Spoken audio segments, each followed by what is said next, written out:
Croeso i'r rhifyn diweddara o'r cwmni Bach. Yn westau heddi, y mae gen i seren ryngwladol, sef y gantores opera Mary Lloyd-Davies, sydd yn cael ei adnabod yn Lanuwchllyn, lle mae hi'n byw fel Mary Post, oherwydd y mae hi'n un o 2 chwaer yn ferched i swyddfa bost Lanuwchllyn. Mary wedi dod yn ôl i Lanuwchllyn wedi teithio'r byd. Gobeithio newch chi fwynhau yn ei chwmni hi. Croeso i'r cwmni Bach. Wel, Mary Lloyd-Davies, croeso i stiwdio'r cwmni Bach. Diolch yn fawr. A ydych chi wedi dod yr holl ffordd yma heddiw o Lanuwchllyn. I chi'n berson Lanuwchllyn, achos fel arfer, y cwestiwn cyntaf dwi'n gofyn yw un o ble i chi. A Lanuwchllyn yw'r lle hwnnw. Wel ie, dyna lle ges i'n ngeni, dyna lle dwi wedi bod, wel, rhan fwyaf o'n oes o mywyd, a dwi'n dal i fyw na heddiw ydw. Ac i chi'n un o 2. Ydw. Beth yw'r dynamic, ble i chi'n dod yn y teulu? O fi ydy'r babi y teulu. Ie. Yeah. Ganwyd Ann, y ferch yna i ddechrau yn 42, a wedyn ganwyd Llywela yn ail chwaer i 19 mis ar ei hôl i yn 43. Adeg ryfel? Adeg yr hyfel, ac oedd yn had, wel, yn yr Air Force pryd hynny, dwi'n credu, achos oedd nhw, oedd taid a nain, tad a mam yn mam, yn byw yn Neuadd Wen, cartre oedd Sir Owen Edwards wedi adeiladu, achos oedd yn haid yn Orsaf Feistr yn y stesion yn Lanuwchllyn. Reit. Oedd nhw wedi dod i Lanuwchllyn, oedd o'n symud o un lle i'r llall, yn gwybod. A dyna sut oedd yn mam yn Lanuwchllyn ar y pryd. Ac oedd yn had o Lanuwchllyn yn wreiddiol felly, yn fab i deulu'r post, y llythyrdy Lanuwchllyn. Felly oedden nhw'n ran ganolog o fywyd y pentre o ran teulu? Oedden. Oedden nhw, wel, mynd yn ôl lot o genedlaethau, chi'n gwybod, ochr yn had. A i fam o Lanuwchllyn hefyd. A wedyn oedd taid a nain ochr yn mam, felly, wedi dod i Lanuwchllyn. A dyna sydd ar un had a mam gyfarfod. A wedyn fe anwyd Ann a Llywela pan oedden nhw'n byw, y mam yn byw yn Neuadd Wen. Reit.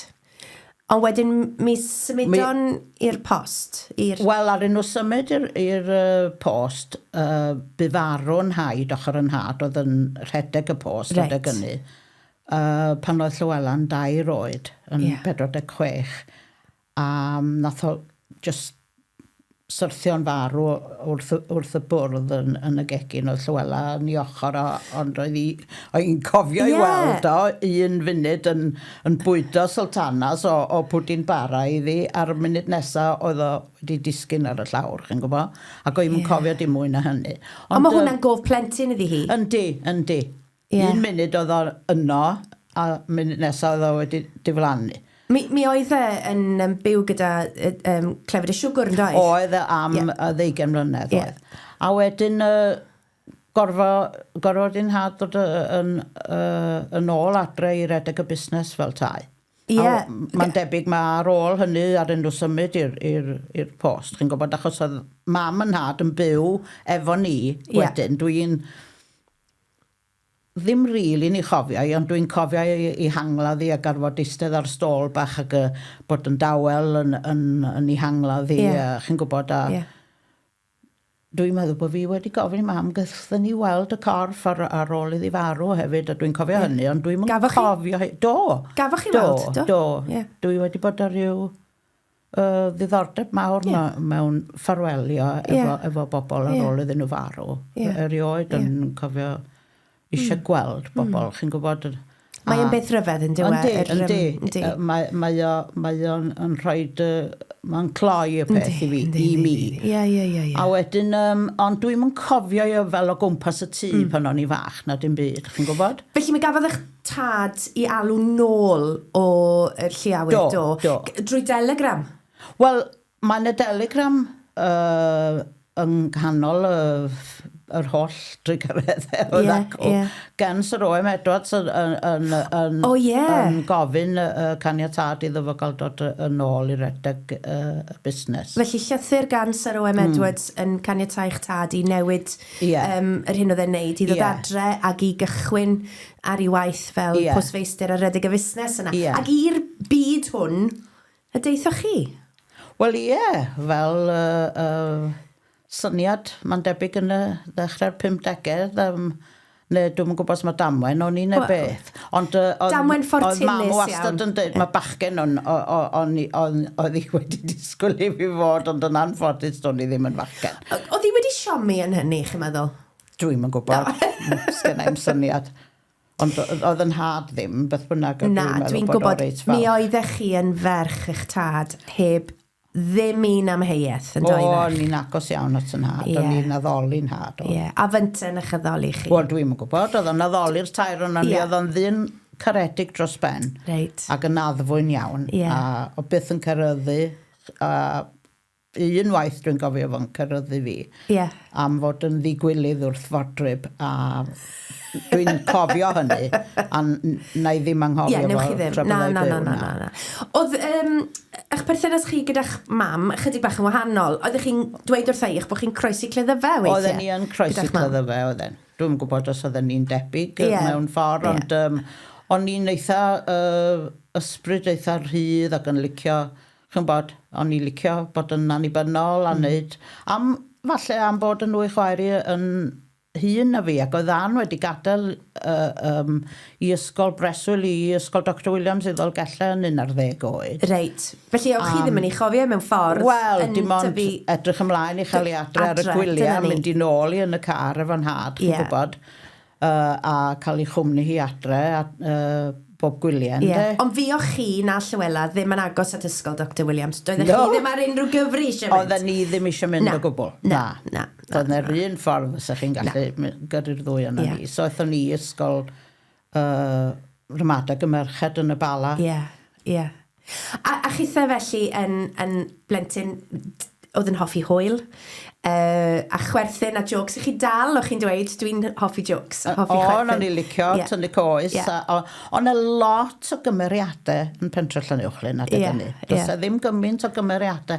O'n y lot o gymeriadau yn dod i'r siop, chi'n gwybod, a chwerthin mawr, ac o'n nhw'n dod i'r tŷ, os oedd ffermwyr yn hwyr yn gorffen gwaith, oedd y siop ddim yn cael tan 8 o'r gloch yn nos. A wedyn, oedden nhw'n dod at y drws cefn, ac yn dod i mewn i'r gegin, ac yn cael paned wrth y bwr, a chwerthin a dal pen rheswm wrth y bwr, a bethau felly, chi'n gwybod. Felly, mi oeddech chi fel teulu felly yn rhan o guriad calon y gymuned a'r gymdeithas, gan bod y post... Mae'n debyg, oedd hi'n agor o, chi'n bod, 8 o'r gloch y bore, dan 8 o'r gloch y nos, oedd yna lot o fynd a dod yno. Oedd yna bryd hynny, oedd yna bostmyn yn mynd efo'i beics i'r cymoedd, chi'n bod, oedd yna cwm Cynllwyd, cwm Penial, cwm Penanlliw, oedd yna 6 neu 7 o bostmyn yn ôl y post oedd ar y tren yn y stesion, tua 5 o'r gloch y bore, a wedyn deffro'n had, taflu cerig at y ffenest i ddeffro fo, a wedyn oedd o'n codi, wedyn oedd nhw'n sortio'r llythyrau ar y cwnteri yn y post, a wedyn oedd nhw'n mynd efo'i beics yn delifro. Beth am y capel? Mi oedd y capel yn rhan greiddiol o'ch bywyd chi hefyd fel teulu yn doedd? Oedd. Wel, y capel oedd bob peth yn chi'n gwybod, oedd bob peth ydi leoli o gwmpas y capel. Oeddech chi'n mynd yno 2 gwaith y Sul, ysgol Sul yn y bore. Ac i ba gapel oeddech chi'n mynd? I'r hen gapel, capel Michael D. Jones, ac oedd yna ysgoldy Bach yn y pentre hefyd, o'n i'n mynd i hwnnw i'r ysgol Sul. A wedyn oedd y Band of Hope yn hwnnw, a'r gymdeithas a bob beth fel yna yn cael ei gynnal yn yr ysgoldy Bach. A wedyn prynawn Sul i Roedfa a nos Sul, a weithiau cyfarfod gweddi yn yr ysgoldy Bach nos Sul. A sut oedd hwnna i chi yn tyfu fyny? oeddech chi'n hapus i fynd gyda hynny, neu oedd yna wrth ryfelan erbyn hynny? Sut oedd hynny'n gweithio i chi? Wel, yn fach, dwi ddim yn cofio dim byd gwahanol achos oeddech chi jyst yn mynd achos dyna oedd y drefn. Chi'n gwybod i fynd ar y sul i'r capel. Doedd na ddim byd arall. Ac mi oedd eich mam a'ch tad yn bobl oedd roles penodol o fewn y capel oedd eich tad yn ysgrifennydd? Yn had yn ysgrifennydd oedd, a oedd mam yn chwarae'r organ yno. Ac oeddech chi'n gweud, dwi'n gwybod wnaethoch chi sôn ynglyn â adeg angladdau, byddech tad yn trefnu yr angladd ac yn rhan o'r... Oedd o'n wastad mewn fel... Wel, dwi'n yn gwybod beth oedd ei rôl o fel tai, achos oedd lot o'r angladdau lleol adeg ynny, oedd pawb yn cael ei claddu, oedd ddim gymaint o sôn am losgfeidd a bethau felly.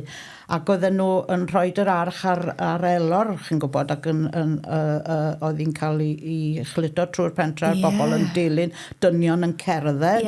Wel, oedd ddim ceir chwaith lawer, ac oedd yn had yn cerdded ar y ffrynt ac yn trefnu'r ar y bopeth yn drefnus, oedd yn gwisgo het ddi, menig, ac yn efo got lwyd, chi'n gwybod, ac yn trefnu'r angladdau a hyn a llall.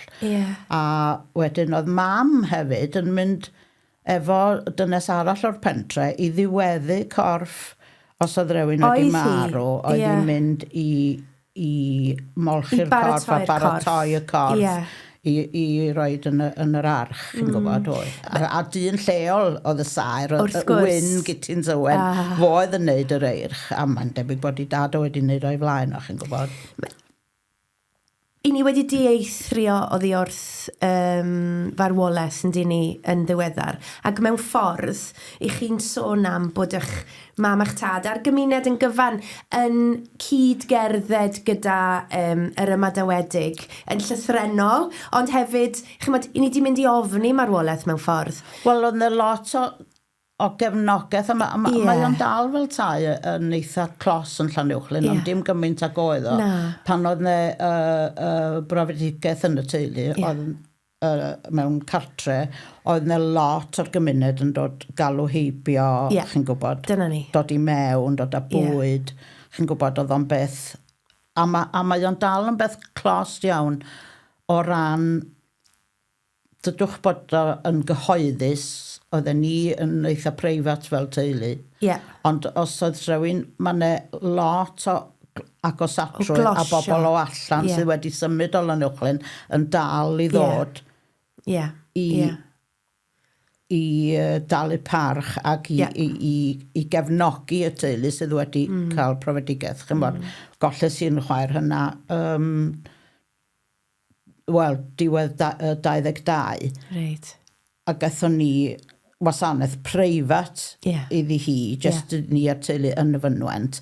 Ond gwasanaeth cyhoeddus yn y capel, oedd yn eitha llawn, chi'n gwybod, o'r holl bobl oedd hi wedi bod yn gysylltiedig â nhw yn dod i ddangos parch ac yn dod i... A mae hynny'n beth braf mewn ffordd, bod chi'n cael gwybod bod y gefnogaeth yna, bod bobl yn... yn talu teyrnged fel tai. Yn union, a wnaethoch chi sôn yn gynharach ynglyn â eisiau mynd i weld corff modryb i chi pan o'ch chi'n fach. Mae hwn yn rhan o'r un peth. Mae e'n dod ar ryw ddiweddglon, pan i'ch chi'n pobl yn closio at ei gilydd ar ddiwedd bywyd i gofio, i dalu gwrogaeth a dangos parch, ond mae e'n cael pen y mwdwl. Yndi, a dych chi'n cael ffarwelio. Dyna ni. Hefyd yn dydych, dych chi'n gwybod. Dyna ni. Dwi'n gwybod oedd eich mam yn organyddes hefyd yn y capel, ac mi oeddech chi hefyd yn canu'r organ, yn doeddech? O'n i'n arfer mynd i'r ysgoldy Bach, oedd yna ddyn yn dod i helpu mam yn yr ardd, Lloyd, a oedd o'n dipyn o ganwr. A oedd o'n dod at yn had, bob Nadolig, i gael tipl bach. Dyna'r unig amser oedd alcohol yn dod i'r tŷ, ond fydde Lloyd a'n had yn cael dwbonau a lemonade wrth y bwrdd, noson fel noson cyn y Nadolig, chi'n gwybod rhywbeth bach fel e, fyddech hwyl a chwerthin mawr.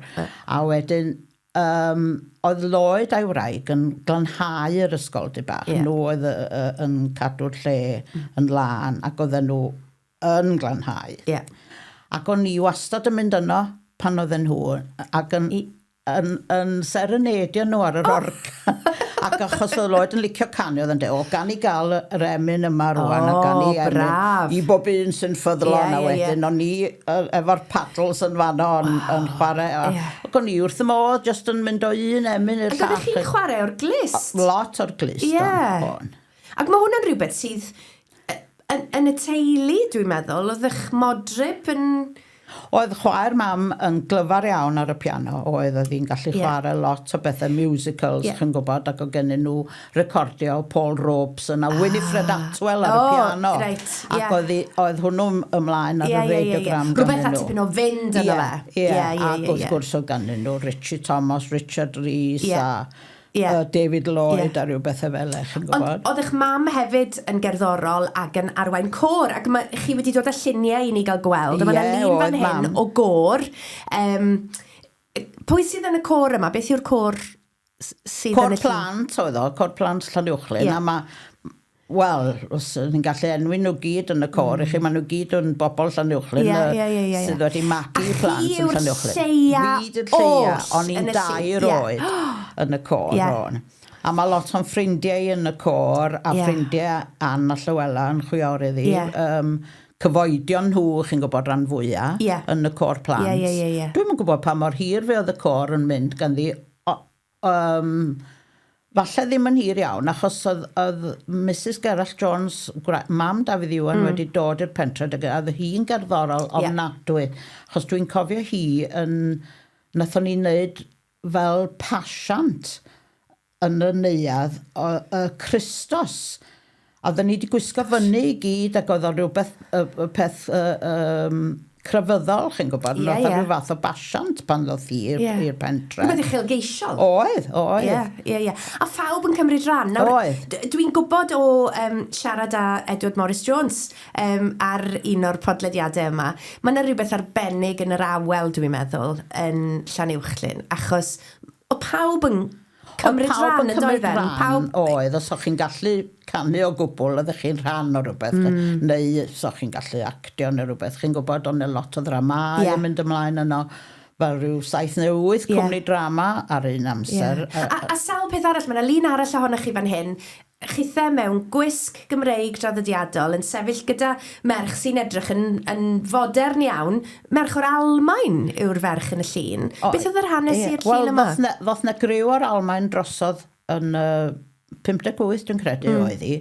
A oedd criw o Lanuwchllyn wedi mynd i'r Almaen fel taith gyfnewid, chi'n gwybod, ac oedd y criw Lanuwchllyn i gyd mewn gwisgoedd Cymraeg, ac oedd na delyn efo nos, ac oedd na 2 delyn.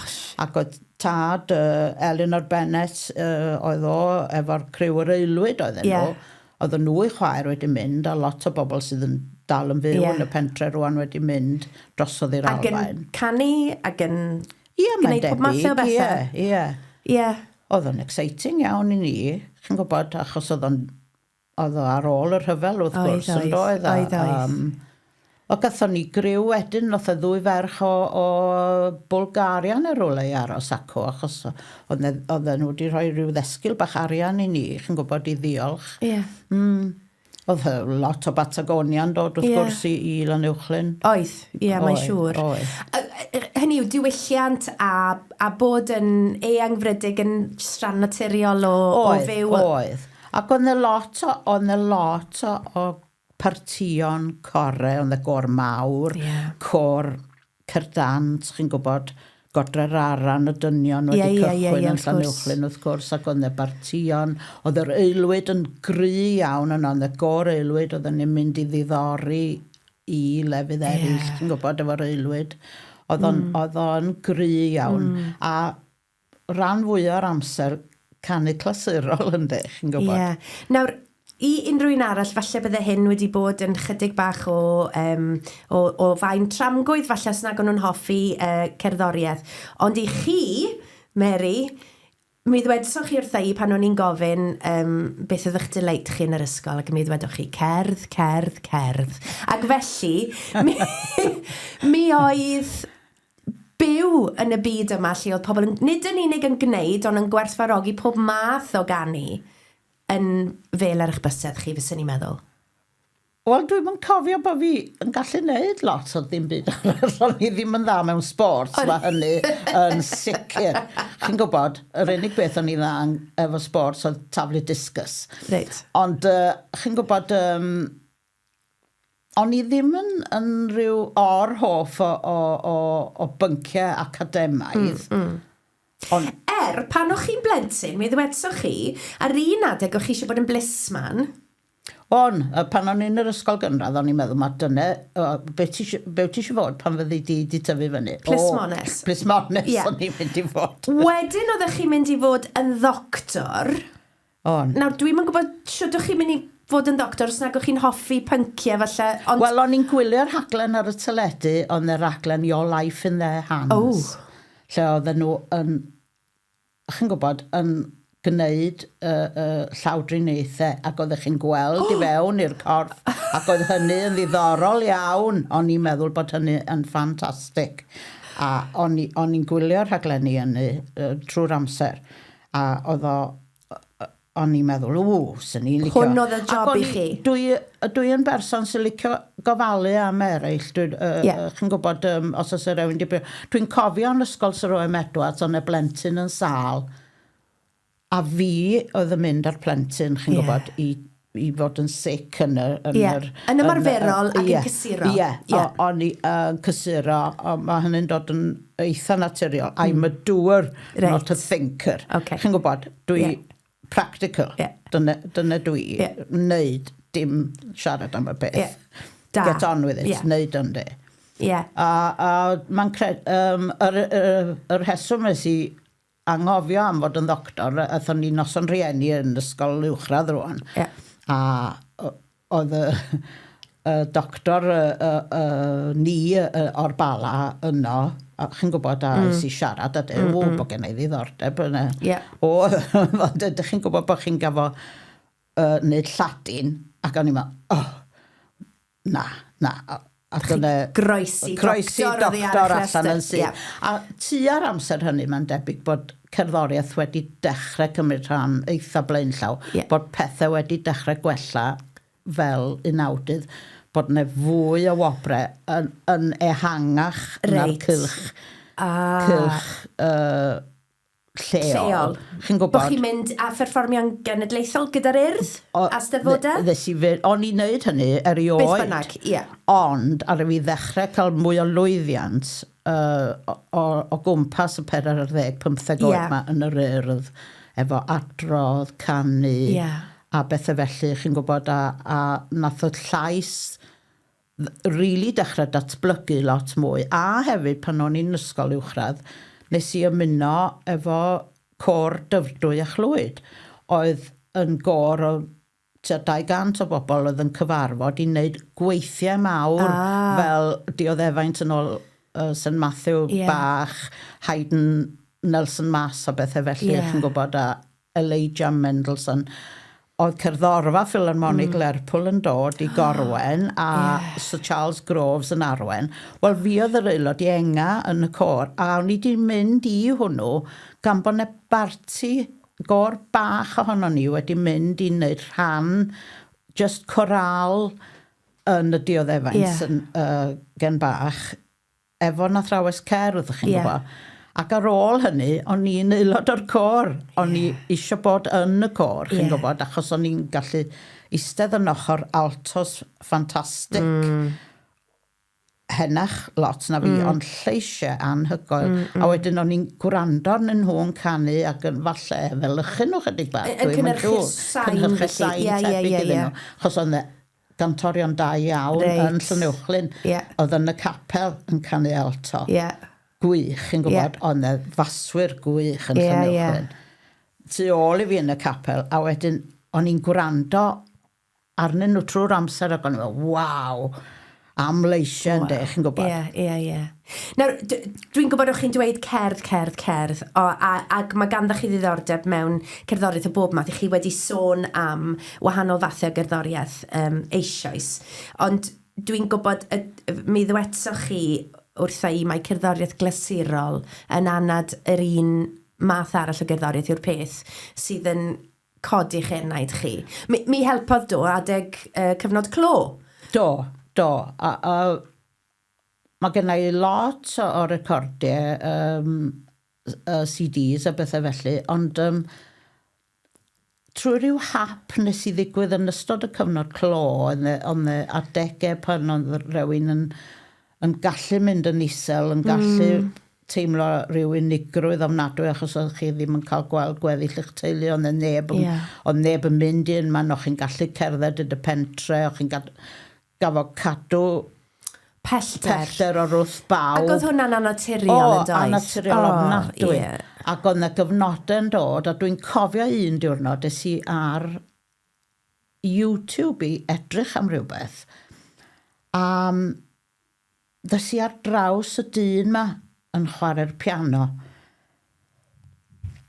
A dwi'n mynd yn emosiynol yn meddwl am y peth, achos nes i wylio'r dyn ma, a oedd o'n chwarae, ac oedd o fel bod cerddoriaeth yn dod oed i fewn o. A nath o godi, oedd yng nghalon ni fel se wedi byrstio, chi'n gwybod. Ac o'n i methu coelio'r peth. Ac o Ukraine oedd y dyn yn dod. Ac oedd o di marw, oedd o ydi enni yn ddechrau'r a wedi cael ddim yn cael mynd i wneud yn byd oherwydd Stalin, a wedyn gath o fynd i'r Unol Daleithiau, a ddim just y fo, yn dyn yn chwarae violin o'r Ukraine hefyd, oedd hwnnw yn yr un cyfnod wedi cael wneud rhywun peth. Ond oedd o'n anhygoel, oedd o'n fyd enwog, ac oedd o'n anhygoel o gyfeilydd. A nes i wirioni, a nath... Fe godwyd bob peth, chi'n gwybod, ar yn enaid i godi i'r entrychion, a nes i ordro 4 CD ohono fo'n sydd. A o'n i'n chwarae rhain dros y tŷ, ac oedd bob peth wedi diflannu. Oedd bob gofid, bob iselder, oedd o'n mynd allan trwy'r ffenest. Dwi'n gwybod bod gerddoriaeth glasurol wedi cydio yn eich calon chi o oedran cynnar iawn, ac mi gafoch chi athrawon ardderchog yn yr ysgol. Ges i 2 athrawes fendigedig, Llywela Roberts i ddechrau, oedd yn gyfeilydd arbennig, ac oedd hi'n dod i'r Steddfod Lanuwchllyn i gyfeilio lot. A hi atha fi i Aberystwyth i gyfeilio i gradd 8 fi cyn i fi fynd i'r coleg. Yn rhyfedd reit, mi roedd hi un y ddau o 19 i fi. A choelech chi ddim, mae y Liebestod allan o Tristan ac Esillt Wagner oedd un. O'n i ddim i wybod blynyddoedd yn ddiweddarach bod fi'n mynd i wneud y rôl yma. O'n i'm yn gwybod bod fi'n mynd i fod yn gantores. Ond mae'r pethau fel hyn, da chi'n edrych yn ôl arnyn nhw rwan. A'r ail athrawes wedyn, wrth gwrs, oedd Diana Davies. Oedd hi, oedd y lot o gerddoriaeth clasurol, a nes i wneud lefel A cerddoriaeth efo hi. Mi benderfynwch fynd i'r coleg i astudio cerddoriaeth. I ble eithoch chi? Wel, es i Fanceinion i ddechrau, achos o'n i wedi canu i Gwilym Gwalchmai, y brawd diweddar Gwynnerfil, oedd o wedi myrniadu fi mewn steddfodau, a o'n i'n gwybod bod o'n Manceinion a foedd yn y cyfweliad, a o'n i wedi licio fan ofnadwy, a ges i'n erbyn i Fanceinion, a wedyn oedd gennau 2 gyfweliad arall i ddod i Lundain, ond o'n i wedi penderfynu, i Manceinion dwi'n mynd, achos swn i wrth y modd cael studio efo Cymro, Gwilym Gwalchmai, ond yn anffodus fi farw, dwi'n gwybod pa mor agos ar ôl y cyfweliad, a wedyn nes i'n ymlaen i Lundain a wneud cyfweliad yn yr Academy a yn y Coleg Cerdd Brenhinol hefyd. A yn rhyfedd reit, ges i gynnig ysgoloriaeth i fynd i'r Coleg Cerdd Brenhinol, ac wrth gwrs oedd hynny yn golygu llawer iawn, chi'n gwybod, yn ariannol i gael ysgoloriaeth. A wedyn i'r Coleg Cerdd Brenhinol es i. Ac i fanna eithaf chi, oedd eich tad yn torri galon? Oedd o'n gry. Wel, oedd o wedi cael salwch rhyw flwyddyn neu ddwy cyn i fi fynd i'r coleg. A oedd i galon o ddim yn dda. A oedd o wedi bod yn gweld y meddyg Dr Mary Lloyd-Davies yn Lerpwl. A oedd o wedi gorfod stopio smygu, oedd o wedi bod yn ysmygu ar hyd i oes am hwn i. Ac oedd o wedi dweud rhaid i chi stopio smygu a mi nath o stopio'n syth. A wedyn, ar ôl i'r salwch yma ddario fethu bod mor gyhoeddus nath rhyw emosiwn drosto fo. Oedd o'n methu siarad, oedd o'n siaradwr cyhoeddus arbennig, oedd o'n gallu gwneud rhywbeth yn y capel, ond oedd o'n methu gwneud hynny ar ôl i'r salwch ddod. Ac oedd o'n emosiynol iawn os oedd o'n yn clywed rhyw gerddoriaeth ac os oedd o'n gweld fi'n canu ar y teledu, oedd o'n torri lawr yn syth. Ac wrth gwrs, y ffaith bod fi'n mynd mor bell i ffwrdd i Linden, oedd o'n torri galon. Ond nid bod e'n mynd i rhwystro chi rhag mynd, ond oedd yr emosiwn yna a'r dwyster teimlad. Oedd. Achos chi oedd y cyw melyn ola. A dwi'n gwybod, pan o'ch chi yn blentyn, gafoch chi gyfle i fynd i Langranog, do? Ond nath i ddweud, paid yn mynd i Langranog, mae'n bell. O'n eisiau mynd, oedd plant eraill yn mynd i Langranog, a oedd yn hadym eisiau fi fynd i Langranog, chi'n gwybod. Ac o'n i'n meddwl, dwi eisiau mynd, ac oedd o'n yn garedig iawn o hyd, chi'n gwybod, bynnag o'ch chi'n ofyn am o'n i'n gael fel tai. I ryw bwynt, ynddo? Ond oedd o ddim eisiau fi fynd i Langranog, a dwi'n yn gwybod pam, a dyma'n dweud, beth sydd ti'n licio? A mae'n dweud, gai i radio, transportable radio, chi'n gwybod? A nath o brynu ni fi, oedd hi'n anferth o beth. Ac o'n i'n gallu gwrando ar Radio Luxembourg cyn mynd i gysgur. A dyna ni, cerddoriaeth o fath wahanol i chi rando arno fe. Ond dwi ddim yn gul, cofiwch. Dwi'n hoffi jazz, a dwi'n hoffi lot, dwi'n fan mawr o Paul Simon. Simon and Garfunkel. Dyna sy'n wych, bod gyda chi yr Nina Simone, dwi'n ofnadwy fan mawr ohono hi. Ydw. Yn y coleg felly, sut brofiad oedd hynny chi merch o Lanuwchllyn? Oedd yn berson cyhoeddus, achos o'ch chi wedi bod yn cystadlu ac yn cymryd rhan mewn coreg yn y blaen, ond sut beth oedd mynd i fyw i Linden i ddilyn cwrs cerdd? Wel, o'n i'n lwcus mewn ffordd, oedd genna i hen fodryb yn byw yn Llundain, a wedyn oedd nhw wedi ffeindio fflat i fi yn eitha agos i lle oedd nhw'n byw yn Streatham, yn ne Lloegr, ne Llundain. A wedyn o'n i'n gallu mynd atyn nhw, a o'n i'n mynd hefo hi ar y bus i'r capel bob dydd Sul i Charing Cross, chi'n gwybod, achos oedd hi'n oedrannus erbyn hyn, ond oedd hi merch yn byw yno hefyd yn ei hymyl i, a wedyn o'n i mewn cysylltiad efo nhw ar hyd y flwyddyn gyntaf. Ond dwi'n cofio'r diwrnod cyntaf i fewn i'r coleg.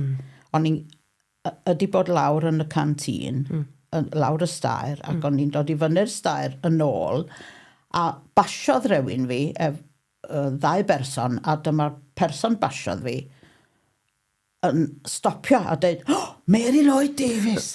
A dyma fi'n troi rownd ac yn edrych, you don't know me. Terence Lloyd o Gastell Nedd. Have you met the Welsh lot yet? A mae fi'n dweud, no.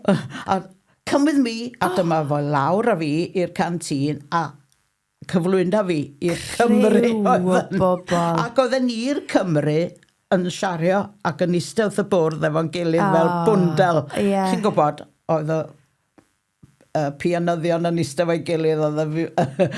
A nes i ddim edrych yn ôl. A ges i lot o hwyl efo Terence, a wedyn nes i gyfarfod Mary Davies arall o Gastellnedd, a dyn ni wedi bod yn ffrindiau oes, chi'n gwybod, dyn ni wedi bod yn agos iawn. Wel, wrth gwrs, ar ôl hynny, oedd Mary'n byw yn eitha agos i'r coleg, ac oedd o mewn fflat yn eitha agos i'r coleg hefyd, a wedyn nesyn ni... Oedd y tren ola mynd allan i Streatham tua 11 yn os. Wel, oedd bywyd dim ond yn dechrau weithiau. Yn union. Felly oedd y tren wedyn o'n i'n cysgu ar lawr. Chi'n gwybod? Mewn sleeping bag. Ar lawr ar ryw fatres fytyr iawn oedd gan Mary yn y twll dan stair. Ond oedd dim ots? Oedd dim ots. A wedyn yn yr ail flwyddyn nes i benderfynu mynd i rhannu fflat efo Mary, Pat O'Neill, a Eirian James o Boncath a fi, 4 o'n ni mewn tŷ yn Acton. A fi o'n i'n y tŷ yna am flwyddyn, a wedyn nath Mary a fi a Pat Jones a rwynydd Corifionnydd, a aethon ni wedyn i fyw i Chiswick am 2 flynedd ola efo'n gilydd. Dwi'n gallu gweld wrth y ffordd chi'n siarad am y cyfnod, bod wedi bod yn gyfnod hapus, ffrwythlon, creadigol, byrlymus, egniol, holl bethau hyn. Oedd e'n brysur iawn, o'n i'n aelod o ryw 3-4 gwahanol gorau, o'n e Bach choir, o'n e gor arall yn neud cerddoriaeth fwy modern, chi'n gwybod, ac o'n e choral class, o'n e dros 200 o'n i yn hwnnw. A wneud gweithiau, gweithiau clasurol, chi'n gwybod. O'n i wrth y modd. O'n i'n cael canu yn dod trwy'r amser, chi'n gwybod. A dyna o'n i'n hoffi wneud. Mi fiwch chi yn Llundain am 4 blynedd yn y coleg. Gawch chi flwyddyn ychwanegol, do? Ges i flwyddyn ychwanegol, ddaru nhw gynnig ysgoloriaeth blwyddyn arall i fi, a wedyn nes i aros am 4 blynedd. Do. Ac unwaith o'ch chi'n gadael y coleg, oeddech chi'n gwybod i ble oeddech chi'n mynd i fynd, neu beth oeddech chi'n mynd i wneud? Na, ond dim really. Wel, nes i wneud dosbarth meistr, o'n i'n wedi syrthio mewn cariad efo caneuon Ffrengig. Reit. Ac o'n i'n hoff iawn o ganu Ffrengig. Fore, Debussy, Ravel, chi'n bod, Poulenc. A oedd yna ddyn o Ffrainc o Baris yn dod i Llundain pob blwyddyn i wneud dosbarthiadau meistr, a ges i fynd i fewn y dosbarth meistr i ganu iddo fo. A ddothon ni'n dipyn o ffrindiau oedd o'n licio fi'n canu, a ges i'r fraint o ganu yn y... Oedd i gyngherddol a fo'r dosbarth meistr wastad yn cael ei gynnal yn y Purcell Room ar y South Bank. A wedyn ges i'r fraint o perfformio yn y Purcell Room yn ei gyngherddol a fo. A o'n i'n cofio hyn, ond o'n i wedi cael encore yn ôl pob tebyg, a wedi gafod ail ganu can arall, chi'n gwybod, achos oedden nhw'n dal i gymeradwy, a oedd o wedi dweud wrtha i am ganu rhywbeth arall. Wedyn oedd hynny yn beth anarferol, dwi'n credu. A wedyn... Pwy oedd yr tiwtor? Wel, Pierre Bernac oedd i enw fo. Oedd wedi recordio lot o gynion Poulenc. Oedd o'n ffrindiau mawr efo Poulenc. A oedd wedi dysgu lot, a mae wedi sgwennu llyfr The Art of French Song. Oedd o'n awyddus iawn i fi fynd ar y cwrs yma oedd yn cymryd lle yn Ne Ffrainc yn Saint-Jean-de-Luz, sydd ar y border efo Sbaen yn ymyl Biarritz, really. Oedd hwnnw yn digwydd yn mis Medi, a nath o ddeud byse, o'n i'n dweud, dwi'n gwybod fedra i fforddio mynd ar y cwrs, oedd o'n fus o gwrs, a nath o ddeud, fyse fo yn trefnu arian i fi gael mynd ar y cwrs. So mi es i Saint-Jean-de-Luz ar ôl gadael y coleg am fus i wneud y cwrs dosbarthiadau meistr yma. Ond e violinists yn mynd arno fo hefyd, a pianyddion. A wedyn ar ddiwedd yr cwrs hwnnw, oedd ne gyngerdd efo cerddorfa, chi'n gwybod, a dim ond 3 person oedd yn cael wneud y cyngerdd. A ges i fod yn un o'r cantorion yn wneud y Ravel Scheherazade, sef tair can cylch o ganeuon gen Ravel efo'r gerddorfa Toulouse a Michel Plasson. A wedyn, yn syth ar ôl, y cyngerdd, o'n i'n dal tren dros nos ac yn mynd yn ôl i Baris ac yn hedfan drosodd i Lundain ac drosodd i America achos oedd Tom Jones eisiau fi fynd efo Corgod yr Aran fel un awdydd a oedden nhw wedi cychwyn i taith yn America ac o'n i'n eu cyfarfod nhw yn Vancouver. Waw. Waw. So oedd hynna'n eitha prysur. Cychwyn prysur. Ond dwi'n gwybod hefyd, o chi wedi dweud, bod gyda chi ddiddordeb mewn arbenigo, mewn caneuon Ffrengig, bydde fe'n anodd i chi ar gychwyn gyrfa i wneud gyrfa o hyn ar y pryd. Fel arfer, mae cantorion falle oedd wedi bod wrthi ers cyfnod hirach a profil uwch, y mwy enwog falle. O'n i wedi sylweddoli hynny, o'n i wedi meddwl, dyna fyswn i'n gallu wneud recitals, chi'n gwybod, efo gwahanol gylchoedd o ganeuon gan gyfansoddwyr Ffrengig, ond o'n i sylwi wedyn o'na, dyn nhw mond yn gofyn i bobl enwog. Fel Janet Baker. Dyna ni. I wneud y math yna o beth. Rhaid i chi bod weithio'ch ffordd i fyny fel tai. So ddys i nôl ar ôl gorffen efo fo. I Lanuwchllyn a'n wneud lot o gyngherddau, dweud y gwir. Lot o oratorios mewn eglwysi. Dwi'n gwybod wnaethoch chi drio am sawl ysgoloriaeth hefyd, wnaethoch chi drio am ysgoloriaeth Kathleen Ferrier. A dod yn agos iawn at gael yr ysgoloriaeth. Gafo fi dynnu nôl y tro cyntaf i'r 9 ola, achos o'n i wedi cael laryngitis, a wedyn blwyddyn ar ôl hynny yn 75, i'r finals eto, 1 o 9 allan o 70 o ymgeiswyr, chi'n gwybod? A wedyn, bron i fi, wel, felly oedd y sôn bod fi wedi bod yn agos iawn, bod nhw'n methu dewis. Bydd nhw'n hir iawn yn penderfynu. Ac oedd athrawes yr un yn illodd, ond eitha I think they can't decide between you and her.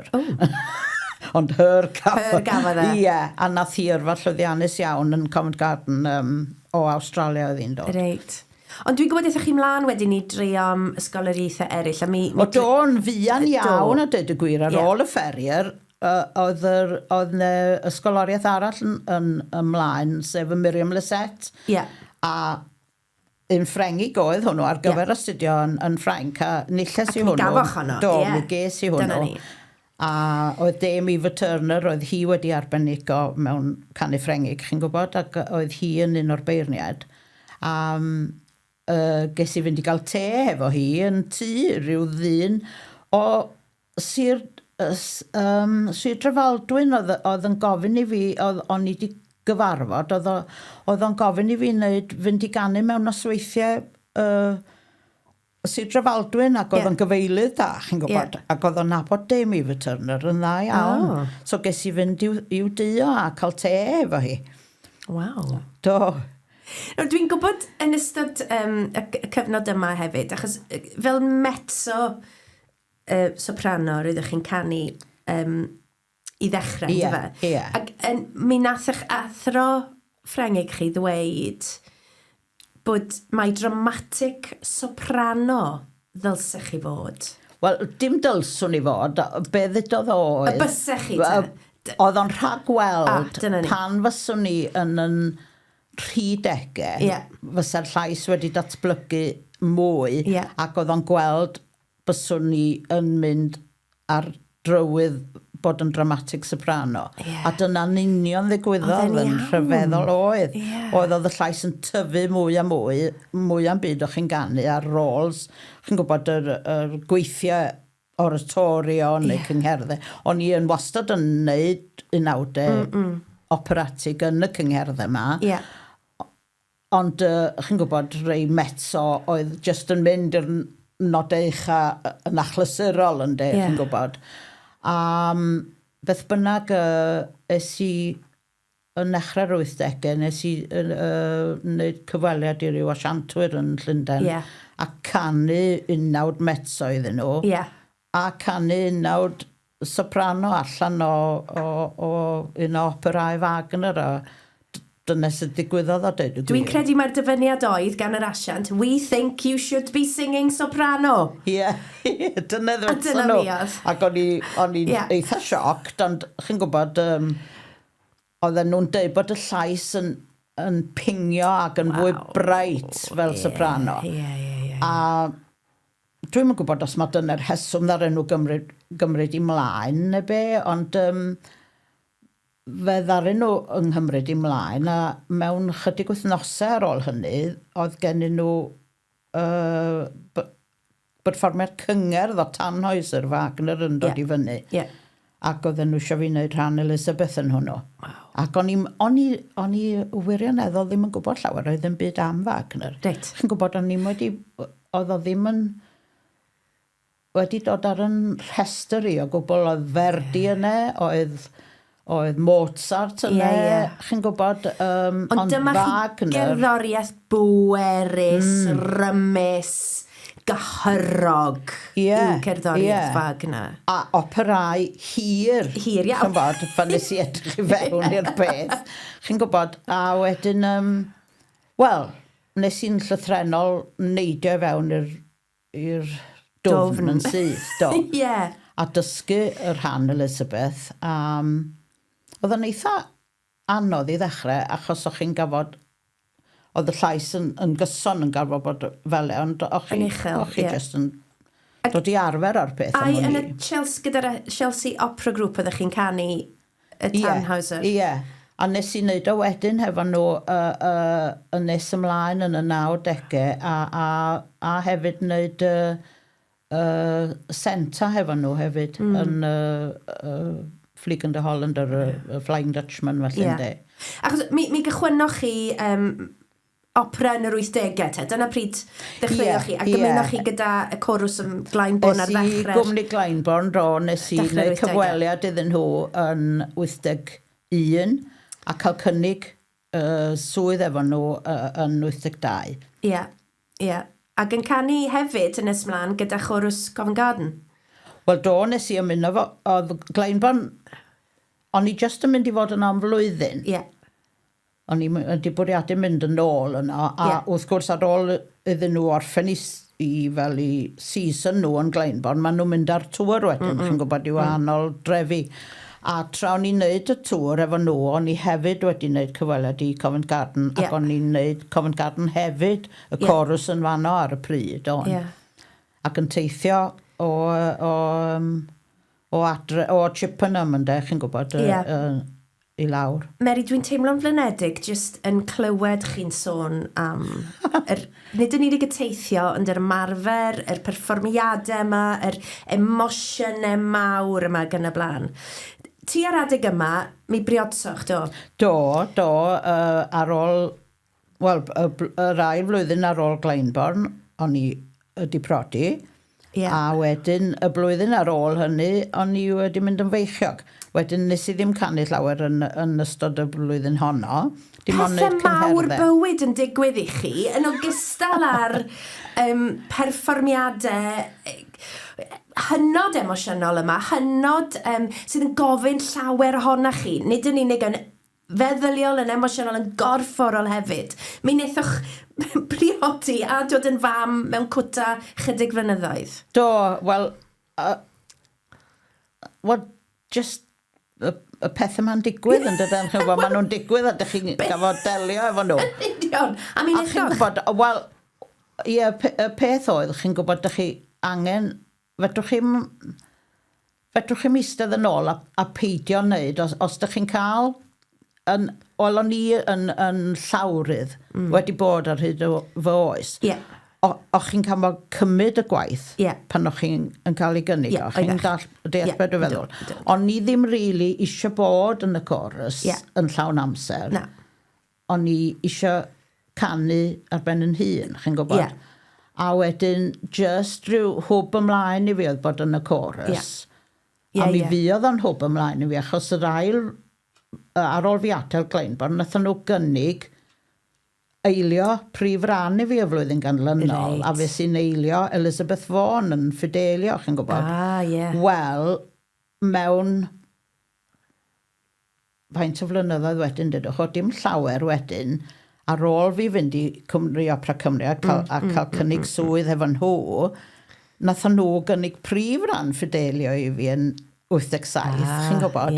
Wedyn oedd un peth yn ledio lla, dych chi byth yn gwybod pwy sydd yn gwrando a beth sydd yn digwydd. Felly dych chi'n dweud bob tro, achos dych chi'n gwybod prif fydd yr nesa? Na. A mae rei cyfnodau fel, ond y rei cyfnodau fel yn y 90au, ar ôl i fi golli ngŵr, pan o'n i wedi bod yn wneud cyfweliad i General Director, Music Director newydd Cwmni Opera Cymru. Fi oedd y cyfnod yna yn gyfnod prysur tu hwnt i fi, chi'n gwybod. A oedd na adegau pan o'ch chi yn cymryd gormod ymlaen, a fel yn, chi'n bod, 93 er enghraifft ar ôl colli'r gŵr, oedd Cwmni Opera Cymru o'n i'n eilio Tristan a Gesyllt, a hefyd yn neud Macbeth Ferdi. A dau beth sydd dipyn bach yn wahanol i'w gilydd, chi'n das beth o feddwl. Gofyn tipyn. Yn gofyn, falle gormod, a o'ch chi'n trio cyfuno'r ddau beth efo'i gilydd. Weithiau o'ch chi'n brathu mwy nag o'ch chi'n gallu gnoi. Wel, dwi'n gwybod ar ôl i chi briodi, a bachgen lleol o Lanuwchllyn eithaf chi, ynddo fe? Hyw, Mi smudoch, yn gyntaf, wel, o'n i di ffoli at hyn, mi smudoch chi fyw i Monk's House. Do. Wel, tu allan i Lewis, yn Rodmel. Do, wel, o'n i'n digwydd, o'n i yn Lewis yn chwilio am le oedd yn arparwr a fi mynd i fod, wedi penderfynu bod ni yn mynd i fod efo'n gilydd. Oedden ni'n chwilio am le iddo fo i ni gael bod byw, dweud y gwir. A trwy ddamwen, o'n i yn y siop yma yn Lewis, a nes i glywed y llais yma yn siarad efo'r person tu ôl i'r counter, ac o'n i'n meddwl dwi'n nabod y llais yna.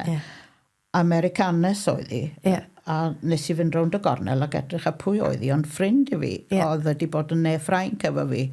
Oedd hi'n byanydd ac oedd hi wedi prodi un o'r cantorion. Ac nes i siarad ati, oedden ni wedi colli cysylltiad ys rhyw 2-3 blynedd. A o'n i'n deithi bod fi'n y chorus yn Glenborn, a oedd hi yn edrych ar ôl tŷ Virginia Woolf sef Monk's House, dyna yw'r tŷ. Dwi wedi bod i Monk's House achos mae'n gartre sydd ar agor i'r cyhoedd erbyn nawr. Mae o'n perthyn i'r National Trust. Mae'n lle tra arbennig. Felly fan hyn ddechreuwch chi'ch bywyd priodasol? Wel, na, dim y bywyd priodasol. Fe alluogodd mynd i fyw i Monk's House. Wel, i'r annex fel tai oedd ganddyn nhw, fe alluogodd hynny i'r gŵr ddod ata i, a wedyn ddarin i briodi y flwyddyn ganlynol. A fi o'n i'n byw yn Rodmel yn Monk's House. A chi'n gwybod be oedd yn odd yno, dwi wastad wedi bod yn berson sydd yn synhwyro pethau, chi'n gwybod? Oedd yn ystafell yno lle oedd Virginia Woolf wedi marw tu allan. Stafell oedden nhw'n byw yn y gegin a oedd y gweddill y tŷ ar agor ac oedden nhw'n byw yn y lloff fel tai. Ond y stafell tu allan lle oedd ei stafell wely hi a gath Lena a fi i fewn i'r stafell ac o'n i'n methu mynd i mewn, o'n i'n teimlo presenoldeb od iawn ac o'n i'n methu aros yn y stafell yno. O gwbl. Wedyn oedd gen i fel shed yn yr ardd lle oedd hi'n ysgrifennu. Sgwennu, Wel, ar ôl bod yn byw yna, am yr amser fe o'n i'n byw yna, a wedyn pan ddoth y gŵr ata i a athon ni symud i Gloucestershire yn mis Awst, oedd Lena wedi rhoi llyfr hanes Virginia Woolf i fi. Ac o'n i wedi ddarllen o. A hanes sut bu o hi farw ddari boddi hun yn dod yn yr afon. A pan nes i nôl i aros yn y tŷ, pan o'n i'n ar ôl mynd i fyw i Gloucestershire, ac o'n i'n teithio nôl i weithio'n Glyndon, ac yn dal i aros yn Monk's House. Es i'r ystafell, ac o'n i'n gallu mynd ar ôl darllen y llyfr a'i hanes i, o'n i'n gallu mynd i'r ystafell heb broblem o gwbl. Beth oedd hwnna? Dwi'm yn gwybod. Rhyfeddol. Yndi, mae o'n od iawn. Rhyfeddol. Achos dwi wedi bod yn cael y pethau yma o lawer gwaith yn digwydd i... Teimlad o rhywbeth, presenoldeb? Rhyw premonition o rhywbeth, chi'n gwybod? Ac mae wedi digwydd ar hyd eich bywyd chi? Wel, mae wedi digwydd lot, yndi. Yndi. Ydy hwnna'n codi ofn arna chi? Na, di ddim yn gwybod. Cysuro fi, na, di ddim yn codi ofn o gwybod. Dyna ni, Mae o'n rhoi rhyw syniad bod yna rhywbeth yn fanau yn edrych i lawr. I mi, ydy. O'ch chi'n dweud bod chi'n disgwyl, ac mi symudoch, gafodd Simon eich mab i enni yn 85? Yn 85, do. A wedyn, os oedd genna i gyngerdd neu rhywbeth ymlaen, oedd mam yn dod lawr ar y bus. Chwarae teg i mam? Yr holl ffordd o Gorwen. A i Cirencester ac o'n i'n mynd i ffigo i fyny. A wedyn oedd hynny, dyna sut oedd pethau'n gweithio yn 85. Ond yn rhyfeddol reit yn 86, mi es i hefo Simon yn fach yn pwscher i Gaerdydd i wneud cyfweliad i Cwmni Opera Cymru. Ac ges i gynnig swydd gen nhw yn eilio y prif ran yn y ring cycle, a o'n i'n neud un o'r Valkyries hefyd yn yr opera Valkyrie, ond eilio'r prif ran yn y gweddill y ring cycle. A ar yr amser hynny hefyd, nath y bobl oedd y gŵr yn gweithio iddyn nhw, o'r ffarm oedd o'n manager, ddaru nhw benderfynu gwerthu a fel downseisio fel tai, a isio symud i dydd llai. A yn rhyfeddol, mi gath Hugh gynnig swydd gan ddynes oedd o'n nabod yn lleol, oedd o wedi bod yn rhoi gwersi cwn defed i sheepdog training classes iddi hi, oedd gan ddi ffarm yn Harlech. Ac oedd eisiau rhywun i manager ffarm. Ac o'n i wedi cael cynnig gwaith efo Cwmni Opera Cymru, wel, dyma'r cyfle. Oedd eisiau rhywun i edrych ar ôl Simon. So, ddaru ni ofyn i mam, gawn ni ddod. Felly adre chi? Adre ni nôl i Lanuwchllyn. Ac i fyw yn Llys Llywelyn, at mam. Cartre teulu. Am gyfnod o 6 mlynedd? Fe o'n i yno am 6 blynedd ar un i drio prynu tŷ, 2 neu 3 ohonyn nhw, ond oedd rhywun yn rhoi cynnig mwy o arian na ni bob tro, a oedden ni'n dal yn tir a dal yn tir. A yn y diwedd, mi ddoth tŷ tad y mam, Edward Morris Jones, y bynglo, Rhos Bach, wel, dim Rhos Bach oedd i enw fo gen nhw, yn fur oedd yr enw Rhos Bach enw. Mi ddoth hwnnw i fyny yn wag, a mi brynodd yw tŷ heb ddweud wrthai. A o'n i wedi mynd i ffwrdd i ganu rhywle, ddos i nôl a dweud, mae gen i surprise i ti. Ond dwi'n gwybod ti ar adeg hyn, mi ath eich gŵr yn sal, do? Do, oedd o wedi prynu'r tŷ diwedd 91, mis Hydref. A oedden ni wedi mynd i ffwrdd yn ôl i lle oedden ni'n byw yn Gloucestershire am hanner tymor. A gath o'i daro'n wael, oedd o ddim yn dda o gwbl, ys i fod y doctor, a rydodd y doctor mae gen fo kidney infection, a roed antibiotics a un ar llall. A thyn ymlaen am ryw bythefnos, 2 wythnos, oedd o'n dal ddim yn gwella, a wedyn o'n i wedi mynd i Lundain i wneud cyfweliad i gyfarwyddwr artistig a cyfarwyddwr cerdd newydd, Cwmni Opera Cymru, a ddos i'n yn ôl adre ac o'n i'n gweld oedd Hugh wedi cyrraedd adre hefyd, oedd o ddim yn dda o gwbl, a es i fod y doctor y noswaith hynny, A dyma'r doctor yn dweud bod o ddim yn hapus efo fo, bod o angen iddo fo fynd i'r ysbyty y diwrnod canlynol, a mi es i a fo i'r ysbyty.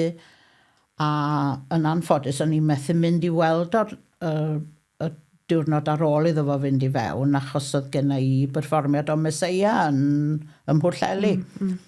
Ond o'n i'n aniddig trwy'r perfformiad, dweud y gwir, o'n i'n methu setlo, o'n i'n canu'n iawn a phob dim, ond o'n i'n ofidus, chi'n gwybod? O'n rhywbeth yn gefn y meddwl i yn neud i mi ofidio. Ac es i mewn i'r ysbyty ar y dydd Sul efo mam a Seimon efo fi i weld y gŵr, a mi athon nhw i fewn i'r ward, a mi ddoth y sister a gofyn i fi gyda hi weld fi'n breifat. A mi ath i a fi i ystafell breifat, ac o'n i'n gwybod yn syth bod rhyw newyddion drwg i ddod. Chi'n gwybod? A nath i eistedd erchwyn y gwely efo fi a dweud bod nhw wedi rhoi sgan iddo fo, bod ddim yn newyddion da o gwbl. Ac o'n i'n dweud thi bod fi wedi ame bod na rhywbeth o'i le. A wedyn, dyna fo, gafon ni newyddion drwg iawn, a ddim byd i wneud iddo fo, gyda fo pancreatic cancer, oedd wedi ymledu i organau eraill, ac yn anffodus, chi'n gwybod oedd na ddim byd i wneud? Dim triniaeth o fath yn y byd. Dwi'n gwybod rhyw fus yn ddiweddarach, falle. Mis union. Ond mi ddath adre, do? Mi ddath eich gwr adre? Nath o ddymuno dod adre ar ddiwrnod penblwydd Seimon yn 7 oed, do. A mi gafodd ddod adre, a mi ges i bob cymorth gen y meddyg lleol i wneud bob peth yn hwylus, yn gyfforddus iddo fo, chi'n gwybod, a mi gath fod adre hefo fi, do. I'r diwedd, yn yr un gwely a fi hyd yn oed. A oedd hynny'n beth braf iawn, oedd, yn braf iawn. Ond oedd ganddo ni'r tŷ, a fethes i fynd i'r tŷ am ryw fus, chi'n gwybod, o'n i'n methu edrych a methu meddwl. Ond wedyn... Achos oedd na waith i wneud yn y tŷ? Oedd na waith eisiau wneud yn y tŷ oedd, ond oedden ni wedi dechrau gwaith, y ddau o'n ni efo'n gilydd a dweud y gwir, a oedden ni wedi cael un neu ddau o bethau wedi wneud i'r tŷ, ond o'n lot mwy o waith angen i wneud. A es i ffwrdd i Lundain tua mis ar ôl i golli o, ac oedd gennau gyngerdd, ac o'n i'n gwybod sut o'n i'n mynd i gannu'n y cyngerdd yma, achos dyna'r, o'n i wedi gofio canslo lot o gyngherddau yn y cyfnod oedd o'n sâl. A oedd y cyngerdd yma efo, oedd yna fawrion, oedd Bryn Terfel, Gwyn Howell yna, a corws y cwmni opera Brynhinol yn Clwb Cymraeg Llundain. A nes i feddwl, wel, rhaid i fi wneud y cyngerdd yna, chi'n gwybod. A mi nes i'r cyngerdd, a nes i ddim edrych yn ôl wedyn. O'ch chi'n gwybod bod chi'n teimlo'n abal i fwrw ymlaen gyda'r tŷ ac yn y blaen? Ar ôl wneud y cyngerdd, ddys i'n ôl, a fi sy'n gweithio yn hun ar y tŷ, a gyda help weithiau, chi'n gwybod os o'n i angen. Ond nes i wneud y tŷ cwbl lot, rhan fwyaf nhw'n hun, oedd o'n therapi i fi. A nathon ni symud i fewn, o'n i'n colli'r gŵr yn Ionawr, a oedden ni'n symud i fewn dechrau Gorffennaf. A fi o'n i yno am 9 mlynedd, do. Mi wetsoch chi'n gynharach bod chi'n berson ymarferol iawn, mae'n amlwg, eich bod chi'n berson ymarferol mewn sawl ffordd. Os o'ch chi'n rhywun oedd yn cynnig cysur i bobl, mi o'ch chi'n medru troi'ch llaw at weithio i baratoi a gwneud gwaith tŷ hefyd ar y tŷ. Wel, o'n i wedi gwneud hynny. Ar ôl gadael y coleg, nes i wneud lot o bethau felly i mam, chi'n gwybod, y papuro, dysgu gwnïo, ni wedi dysgu gwnïo, ni wedi mynd i ddosbarthiadau gwnïo, ni wedi dysgu sydd o'n gwneud dillad i fi'n hun. Chi'n gwybod, o'n i ddim yn arfer gallu gwneud hynny o gwbl, ond rhyw bethau felly dwi'n licio wneud. Chi'n gwybod, dwi'n licio coginio, wneud... Dwi'n licio bita, wedyn rhaid chi goginio i fita. Wedyn, dwi'n licio garddio, bethau felly. Chi'n swnio fel Swiss Army knife o fenyw, os ga i ddweud, yn medru troi eich llaw at lot o bethau gwahanol. Ond yn bendant y peth i chi wedi dangos, chi'n gwybod, eich talentau fwyaf yw'r canu, ac i chi wedi cael gyrfa hir. Just dim digon o amser gyda ni sôn am y llefydd anhygol chi wedi bod iddyn nhw. Chi wedi bod i San Francisco, i Paris, i Houston, i Vienna, i Israel, i'r Almaen ac yn y blaen. Os yna rhywbeth sydd yn sefyll allan yn eich gyrfa hir chi fel cantores o ran beth yw'r peth i chi'n dal yn annwyl yn eich calon? Wel, mae'n rhyfedd, mae'r holl bethau mawr dwi wedi wneud, mae rhywbeth bach iawn sydd wedi dod â fwy o glod a fwy o arian i fi. O'n i wedi bod yn canu, wel, trwy hap o damwain, dweud y gwir. O'n i wedi gafo canu iddo fo'r blaen pan o'n i'n eilio prif ran yn Electra yn Salzburg, a fo oedd yn arwen. O'n i wedi gafo canu trwy'r rhan i gyd iddo fo. Sef? Lauren Mazel. Lauren Mazel, ie. Oedd o'n un o brif arweinwyr cerddorfeydd yn y byd. Oedd o yn 2005, oedd o wedi sgrifennu opera 1984, sef gwaith George Orwell, chi'n gwybod. Rhywsut neu gilydd, oedd o yn cyfweld ar gyfer yr opera yma yn y tŷ brenhinol yn Llundain. A ges i alwad i fynd i ganu iddo fo, canu rhan fechan iawn yn yr opera, dim y brif ran, ddim yn agos i brif ran. A oedd ddim ond rhyw 2 dudalen o hyd oedd hi. A beth oedd y rôl? Prôl woman oedd y rôl. Menyw gyffredin? Ie, mewn dillad racs a bler iawn, chi'n gwybod. A llnau ffenestri o'n i. Reit. Dyna oedd yng ngwaith i yn yr opera. Ac oedd y gan ma, oedd yr opera o ran cerddoriaeth yn eitha odd. Ie. Ond yn yr rhan yma o'r opera, oedd y gan yma o'n i'n ganu, oedd yn eitha fel allan o'r opera, fel jazzy, efo boi yn chwarae accordion, chi'n gwybod, a saxophone.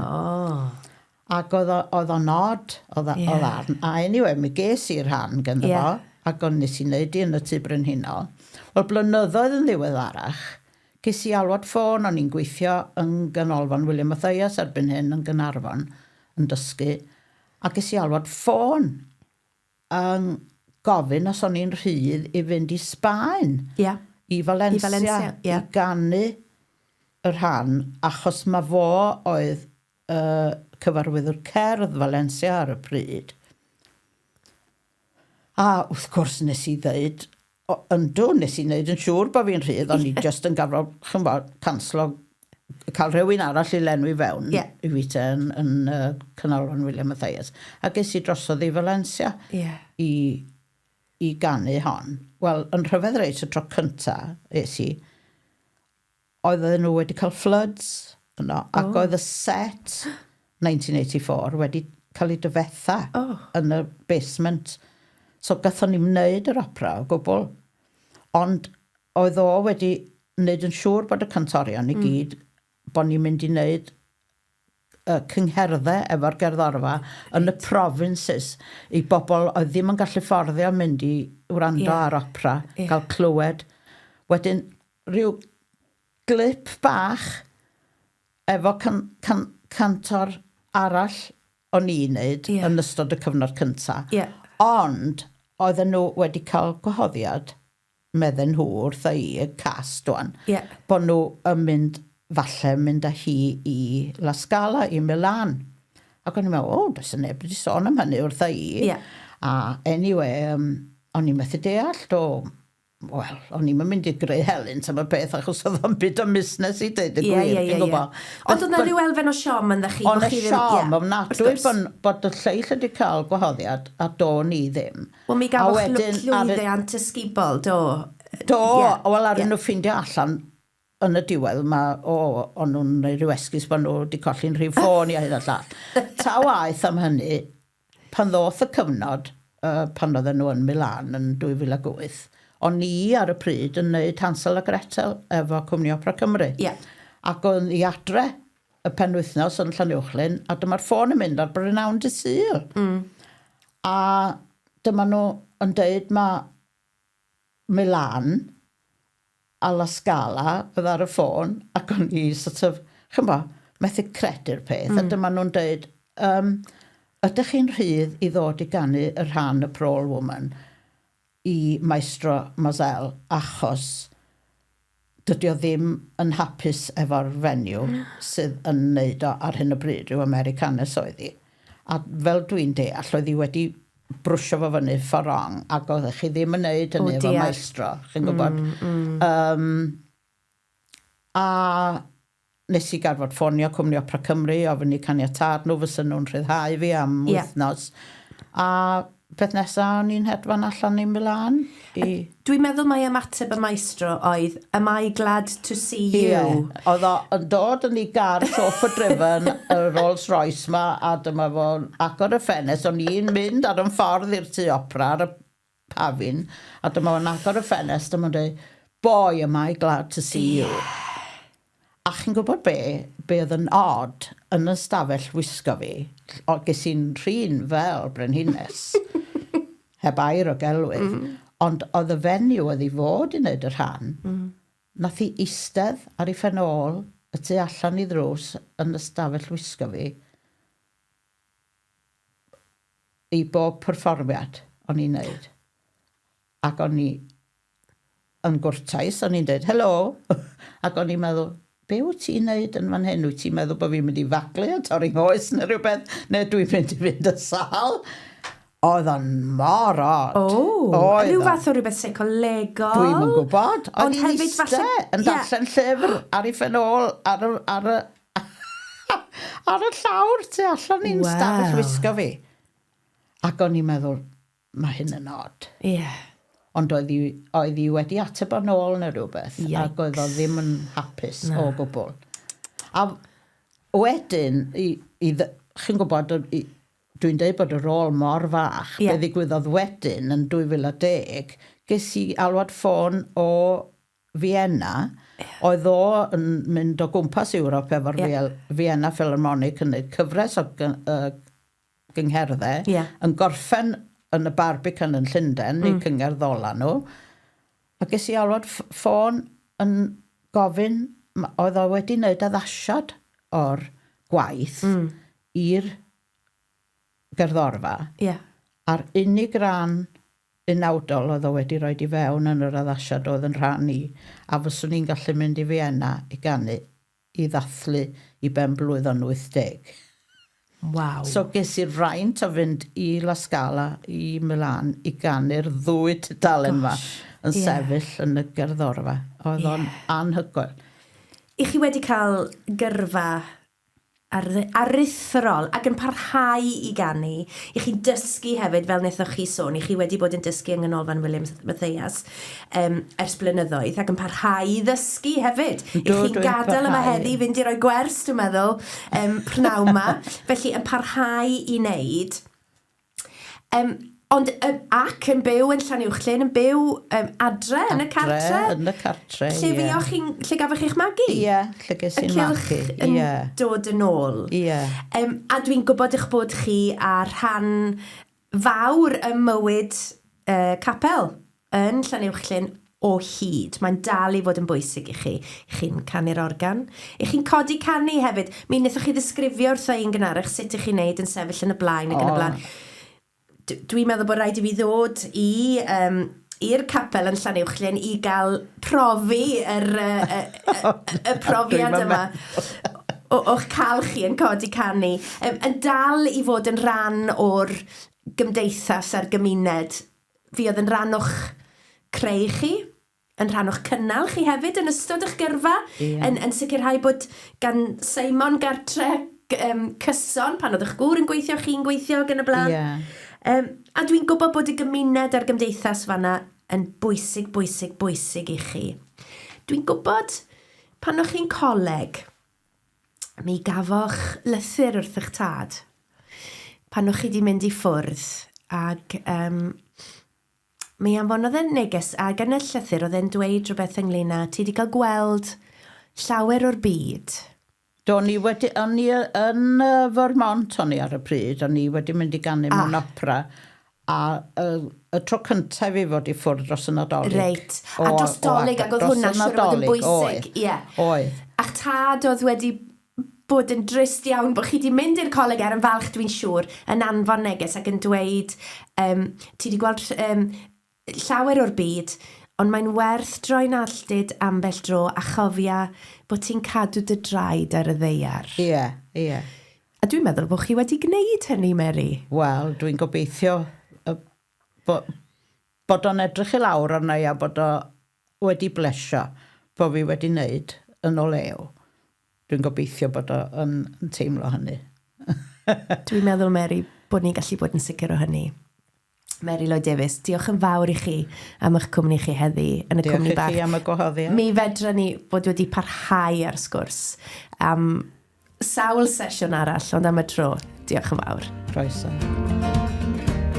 Wel, mae Mary wedi teithio'n heleth ac wedi rhannu llais ardderchog gyda chynulleidfaoedd drwy'r byd. Ond Mary yn ferch y filltir sgwar, yn ferch i swyddfa post Lanuwchllyn ac yn wir yn Llys Llywelyn y mae hi'n parhau i fyw heddi. Ac erbyn hyn, yn nain i efeilliad, i gwern ac i mallt, sydd yn ganwyll i llygad hi erbyn hyn. A mae egni Mary yn ddiball, fel y gwelswch chi, yn yr sgwrs honno ges i gyda Mary. A fi wedi mwynhau pob munud o'i chwmni hi. Os wnaethoch chi fwynhau, yna dwedwch wrth bobl eraill am bodlediad y cwmni bach. Ac wrth gwrs, mae yna lu o westeion wedi bod yn y stiwdio gyda ni. Ond am y tro, pob hwyl.